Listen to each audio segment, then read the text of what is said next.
शांति।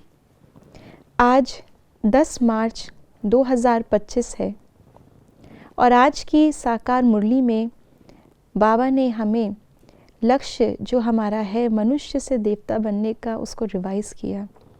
एक देवता कैसा होना चाहिए वो बाबा ने बताया और वर्तमान समय मनुष्य से देवता बनने के लिए हमें सर्व का कल्याण करना है। अभी सबका कल्याण करेंगे तब देने वाले देवता कहलाएंगे।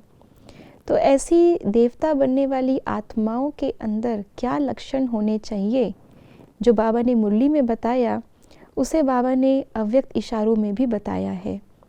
तो आइए सुनते हैं देवता बनने वाली आत्माओं के प्रति बाप दादा के अव्यक्त इशारे।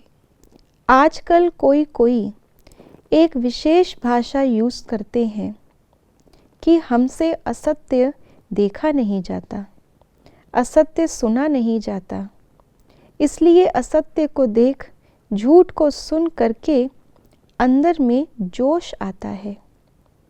लेकिन यदि वह असत्य है और आपको असत्य देखकर जोश आता है तो वह जोश भी असत्य है ना। असत्यता को खत्म करने के लिए स्वयं में सत्यता की शक्ति धारण करो। बाबा ने जो हमें दैवी गुण बताए हैं वो सभी दैवी गुण आत्मिक गुणों का प्रैक्टिकल प्रमाण यानी कि प्रैक्टिकल यूज़ करने के बाद जो हमें रिजल्ट मिलता है वो है।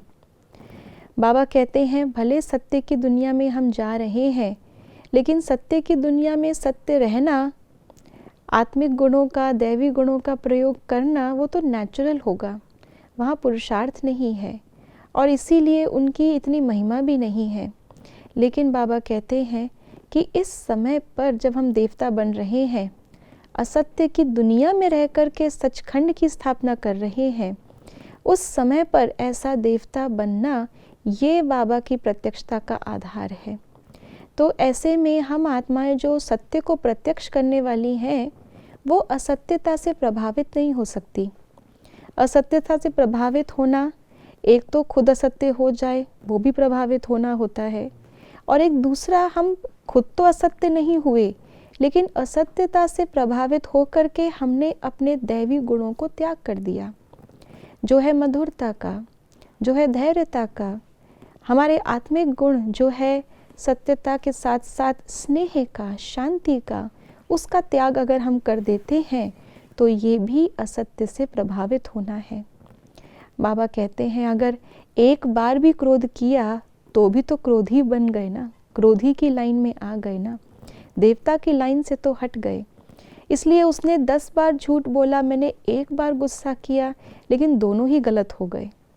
तो बाबा कहते हैं असत्य को सिद्ध करने के लिए या सत्य को सिद्ध करने के लिए गलत का, असत्य का, क्रोध का, विकार का हमें सहारा नहीं लेना।